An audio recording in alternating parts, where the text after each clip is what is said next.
Alright, what's going on, dudes, and welcome to a new Minecraft Snapshot. Now, while there may only be a couple new additions here, one of them in particular I find to be pretty darn cool, so I still thought it was worth taking a look at.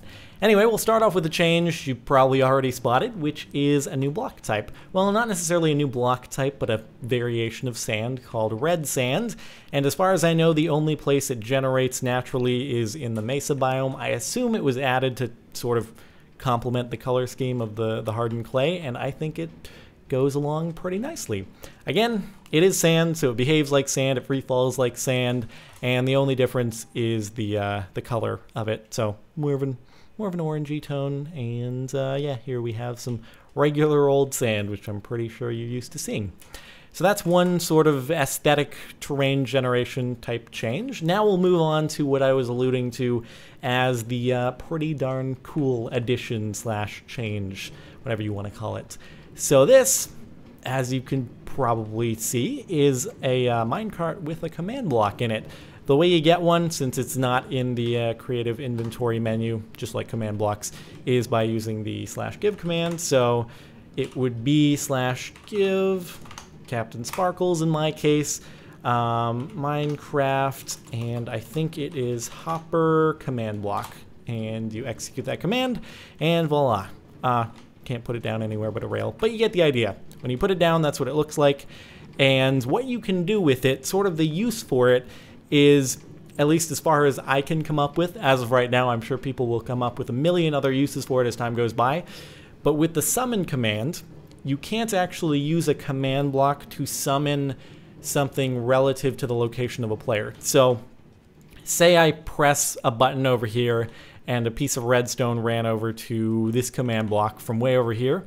There would be no way for me to, say, spawn a creeper next to me using that command block if I moved around. So if I pressed that button and there was a delay between that button and the command block going off, unless it knew exactly where I was going to be standing, there would be no way to spawn a creeper next to me. So there would be no way to add some sort of player location variable like @p in order to make that happen. So this sort of works towards that. So instead of using a command block to spawn something relative to a player's location, you can have the command block be moving. So this command block right here, if I can right click on it, has a command inside of it that I sort of just copy pasted from a forum post, because it's a super long command that basically describes the settings of a firework that it's going to shoot off. So that all these numbers themselves don't really matter all that much. You can sort of ignore them. They just dictate how the firework's going to look. What you can pay attention to here are the tildes and the 4. So what this is going to do is it's going to summon a firework, and it's going to summon it 4 blocks above wherever this command block is. So as you can see, this thing's moving around in circles.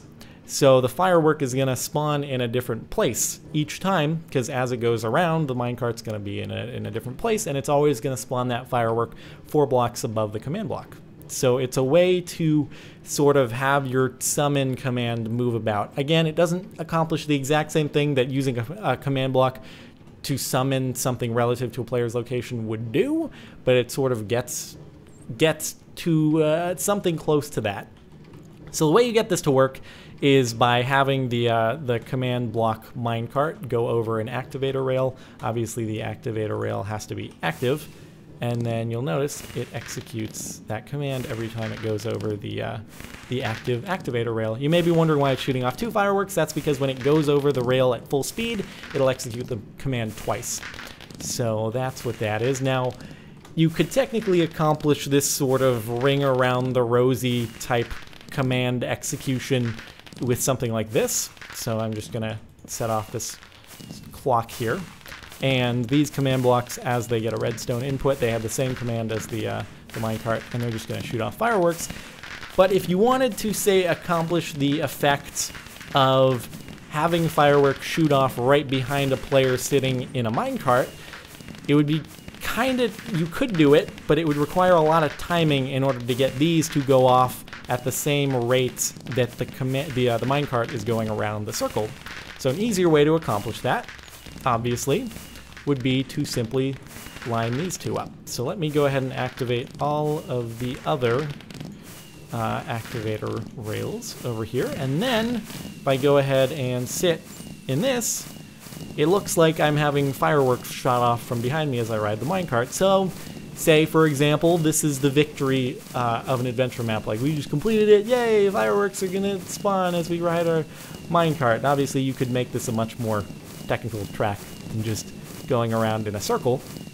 You could make it basically a 2-level minecart ride where one part of it is, or one level is the minecart command block, and the other level is just the players sitting in their minecart. So anyway, you sort of get the idea. I'm gonna try to get out without disturbing it. And if you kind of just look at the top level here, it kind of looks like you have fireworks shooting out of the minecart right there. So anyway, just a pretty cool use for it, and I'm sure as time goes by, people will come up with a bunch more ways to take advantage of it. Anyway, sound is probably getting a little bit bothersome, so I'll go ahead and shut it off. But that's basically minecart command blocks in a nutshell. So anyway, that being said, thank you guys for watching. Hopefully you've enjoyed. If you have, a rating would be much appreciated. Other than that, I will see you all next time.